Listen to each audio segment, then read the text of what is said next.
Okay, we're going to shift here, and I would like you to just talk a little bit about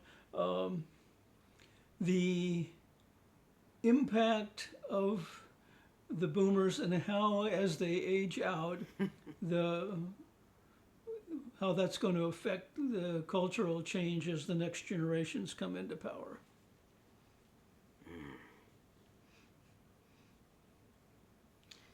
Are we rolling? Yeah. The baby boomers. Where do I even begin with the baby boomers? The baby boomers are the wealthiest generation to have ever existed in human history. And they seem to be completely ignorant of that fact. They were reared in a time where things were so peaceful and so stable that they basically had to make up conflicts to feel like that they were important.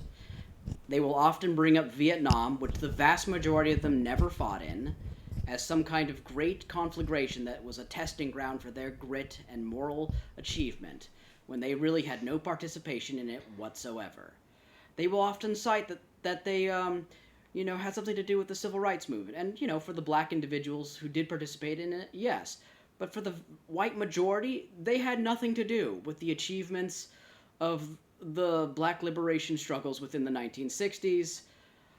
But they take credit for it anyway.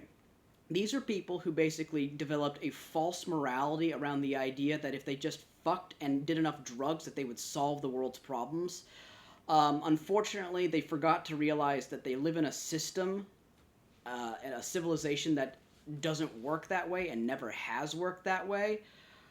They conveniently take all their morals with them, even as they learn this fact into their 30s, and basically, how should I phrase this? They got themselves a little disillusioned in their 30s, and it kind of created this attitude, well, if we can't solve the world with peace and love and drugs, then fuck you, got mine.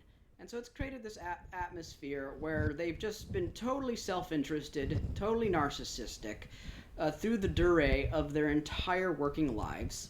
And they have amassed a large amount of wealth because of policies that they have championed, being the largest generation to have ever existed in the United States. So that makes them a sizable voting bloc. So with that as their so basically huge amounts of political and economic capital, and they've basically been able to vote policies that have benefited them through their entire lives. They have been able to ride an enormous economic wave and acquire huge numbers of assets that have only appreciated in time. And they've basically destroyed any of the mechanisms for which to acquire the same degree of assets in the future.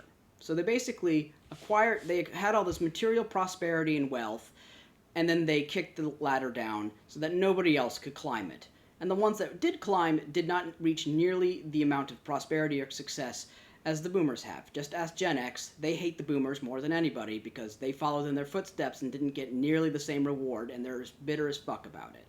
Okay? The millennials and Gen Z, millennials still have some hope because we are a generation that was defined by hope because our parents were the boomers and we were infected by their egregious moral system to be delusionally hopeful about outcomes. So a lot of millennials still hold out hope that there's going to be some kind of salvation for them. Gen Z has no such illusions about the world. In fact, they have an open hatred and disdain for the world that they have been thrust into, and they would like to see nothing more than have it completely obliterated and destroyed.